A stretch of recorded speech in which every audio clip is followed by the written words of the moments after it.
अस्सलामु अलैकुम वरहमतुल्लाहि वबरकातुहू। बिस्मिल्लाहिर्रहमानिर्रहीम। मेरे भाइयों, मैं नजरुल खान, आदम सेना का राष्ट्रीय अध्यक्ष, एक बार आपके सामने फिर आपके लिए ये कहने के लिए आया हूँ कि मुसलमानों मुत्तहिद हो जाओ। और ये लोग कहते हैं कि आदम सेना कर क्या रही है, पहले आदम सेना मुसलमानों को मुत्तहिद तो कर ले। याद रखना, अगर मुत्तहिद हो जाओगे तो तुम्हारी ताकत तुम्हारे पास होगी, तुम्हारा सांसद तुम्हारे साथ होगा, तुम्हारा विधायक तुम्हारे पास होगा। लेकिन आज तुम मुत्तहिद नहीं हो, ना तुम्हारे पास कोई तुम्हारा कोई अपना सांसद है, ना कोई तुम्हारा अपना विधायक है। और जब तुम्हारे ऊपर जुल्म होता है तो तुम समाजवादी पार्टी, बहुजन समाज पार्टी और कांग्रेस के नेताओं को खोजते हो और ये खुद साजिश करते हैं बीजेपी के साथ बैठकर कि मुसलमानों पर तुम जुल्म करो, हम तुम्हारे सपोर्ट में नहीं आएंगे। इसका सीधा साधा प्रमाण है कि जब आजम खान के ऊपर में जुल्म हो रहा था, उनको जेल भेजा जा रहा था, उनकी राजनीतिक मट्टी पलीत की जा रही थी, तो कहीं सपा समाजवादी पार्टी कहीं नजर नहीं आई। जब अतीक अहमद के ऊपर हमला हुआ, अतीक अहमद को जान से मारा गया, उनकी हत्या की गई, तो बहुजन समाज पार्टी और सपा कहीं नजर नहीं आई, कांग्रेस कहीं नजर नहीं आई।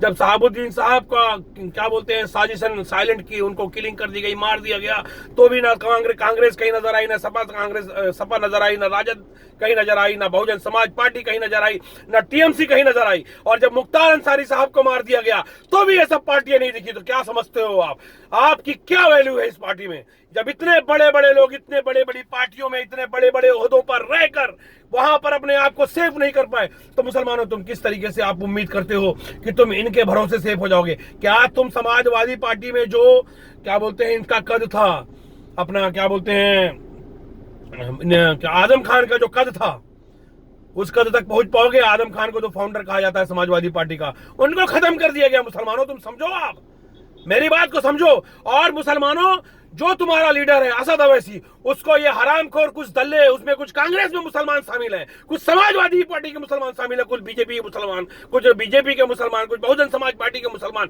ये सब मुसलमान मिलके जो है वो ओवैसी को और एमआईएम को बीजेपी का बी टीम बार बार इसलिए बता रहे हैं ताकि मुसलमानों को गुमराह किया जा सके। तुम ये बताओ, 3 तलाक का मुद्दा आता है, पहलू खान का मुद्दा आता है, क्या बोलते हैं नजीब का मुद्दा आता है, तुम ये समझ लो क्या बोलते हैं बाबरी मस्जिद का शहादत का मुद्दा आता है, 3 तो क्या बोलते हैं अपना क्या वक्फ बिल का मुद्दा आता है। जितने भी मुद्दे आते हैं उस पे आपको ना कांग्रेस दिखती है, ना सपा दिखती है, ना बसपा दिखती है, ना टीएमसी दिखती है, कोई नहीं दिखता है। उसमें अकेला आपको एमआईएम दिखता है, असद अवैसी दिखता है। और जब वोट देने की बात आती है तो आपको सपा भी दिखती है, कांग्रेस भी दिखती है, बहुजन समाज पार्टी भी दिखती है, सारे नेता दिखते हैं। और उसके बाद क्या होता है, क्या होता है उसके बाद? अब इनको वोट देने के बाद क्या होता है? ये सत्ता में आ जाते हैं तो भी तुमको मरवाते हैं, ये सत्ता में नहीं रहते तो फिर ही छोड़ देते हैं कि जिसको मारना है मारो। और जब उनके पास तुम जाते हो तो बोलते हैं कि हम तो सत्ता में नहीं है, हम कुछ नहीं कर सकते हैं। तो यार कम से कम अपनी लीडरशिप को तो मजबूत करो। तुम्हारे घर की बहन बेटियां सुरक्षित नहीं है, ये याद रखना। जब आजम खान जैसे मजबूत कद्दावर नेता जब सेफ नहीं है, जब क्या बोलते हैं मुख्तार अंसारी साहब जैसे कद्दावर नेता, मुसलमानों के लीडर सेफ नहीं है, जब शहाबुद्दीन साहब जैसे मजबूत मुसलमानों के लीडर सेफ नहीं है, जब बाबा सिद्दीकी जैसे मुसलमानों के लीडर सेफ नहीं है, जब अतीक अहमद जैसे मुसलमानों के लीडर सेफ नहीं है, तो तुम कितना सेफ हो? तुम अपने आप को कितना सेफ समझते हो? और तुम तलवे चाट के किसी पार्टी का किस ओहदे तक पहुंच जाओगे? वो देखो ना, एक इमरान प्रतापगढ़ी जो है, भड़वा जो है, वो कहां तक पहुंच गया है। उसके बाद भी वो मुसलमानों की जो पार्टी है, मुसलमानों की जो लीडरशिप है, उसको बीजेपी की बी टीम बता रहा है ताकि राहुल गांधी खुश हो सके उससे।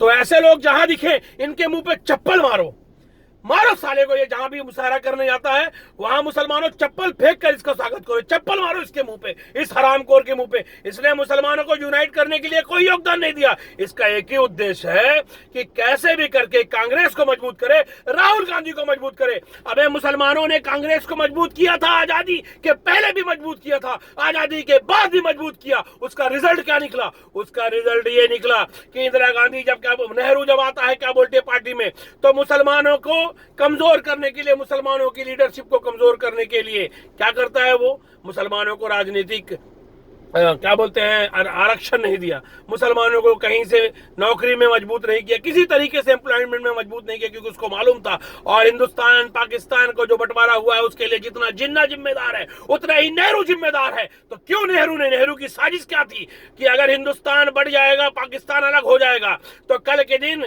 मुसलमान यहां मजबूर होकर कांग्रेस को वोट देने के लिए मजबूर होते रहेंगे।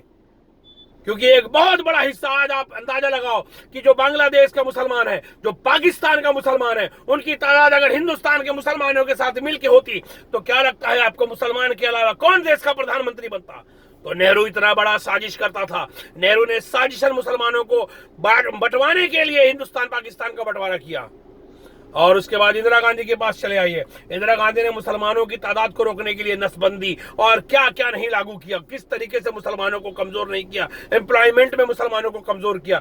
आपको क्या लगता है, जब इंदिरा गांधी ने इमरजेंसी लगाई थी तो कितने मुसलमानों को इसने शहीद किया, कितने मुसलमान लीडर को इसने जेल भेजा, कितने मुसलमान उलमाओं को इसने जेल भेजा।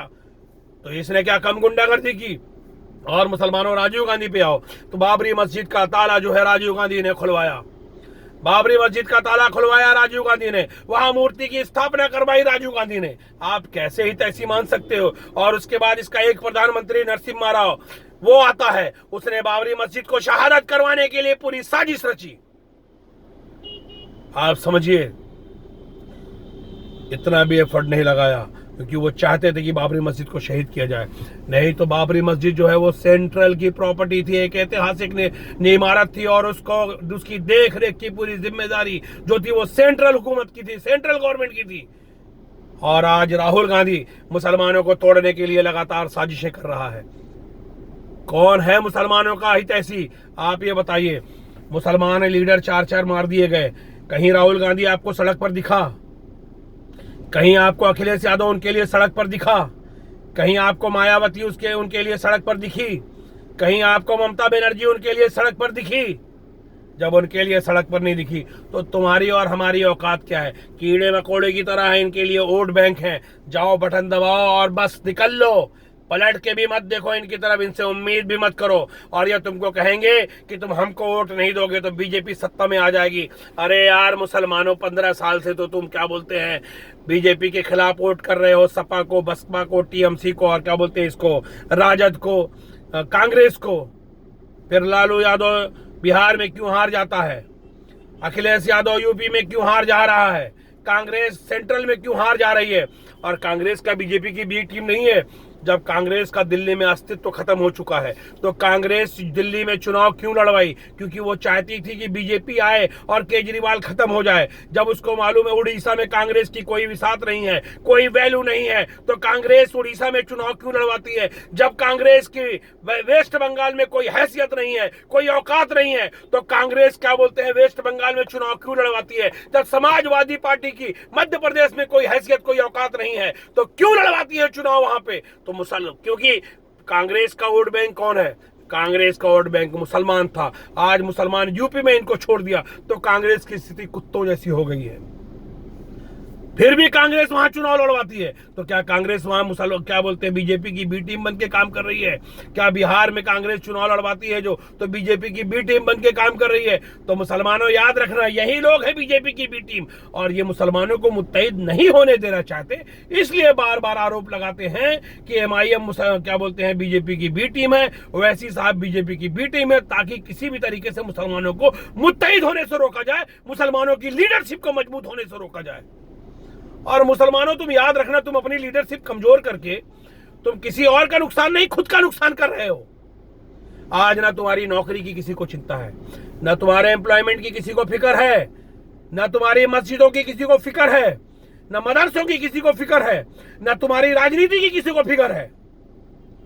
आप ये बताइए, यूपी जो 24% मुसलमान है, क्या 24% से टिकट क्या बोलते हैं मुसलमानों को वहां मिलता है? कौन सी पार्टी देती है बताइए मुझे। तो ये मुसलमानों को चुन चुन के गिनती के मुसलमानों को विधायक और सांसद का टिकट तो दे सकते हैं, लेकिन ये मुसलमानों को लीडरशिप नहीं दे सकते हैं। क्योंकि फिर आप इनकी पार्टी में अगर विधायक बन भी गए तो आपको इन्हीं का तलवार चाट के जीना पड़ेगा, इन्हीं की मर्जी से रहना पड़ेगा। अगर आप इनकी मर्जी से नहीं रहोगे तो ये आपको या तो मरवा देंगे या तो आपको पार्टी से निकाल देंगे। तो मुसलमानों, अल्लाह का करम है, अल्लाह का एहसान है कि आज असद अवैसी जैसा एक लीडर, हुसैनी सेना क्या बोलते हैं, आदम सेना, या जितने भी संगठन है, जो भी संगठन है, वो सारे संगठन को मैं कहता हूं, और आदम सेना तो खुल के सपोर्ट करती है। आदम सेना खुल के सपोर्ट करती है एमआईएम को, और आदम सेना का एक एक मेंबर जो है वो एमआईएम को इसलिए सपोर्ट करेगा क्योंकि एमआईएम जो है मुसलमानों की लीडरशिप को मजबूत कर रही है। एमआईएम जो है हिंदुस्तान में हक के लिए लड़ रही है। ऐसा नहीं है कि एमआईएम हिंदुओं के खिलाफ बोलती है, एमआईएम जो है दलित भाइयों के खिलाफ बोलती है, एमआईएम क्रिश्चियन कम्युनिटी या सिख कम्युनिटी के खिलाफ बोलती है। बिल्कुल नहीं बोलती, क्योंकि इस्लाम इसकी इजाजत ही नहीं देता है, शरीयत इसकी इजाजत ही नहीं देती है। मुसलमान जब हुकूमत में आता है, मुसलमान जब ताकतवर होता है, तो मुसलमान की हुकूमत में हिंदू भी खुश होते हैं। मुसलमान की हुकूमत में हिंदू भी खुश होते हैं, क्रिश्चियन भी खुश होते हैं, सिख भी खुश होते हैं, हर कोई खुश होता है।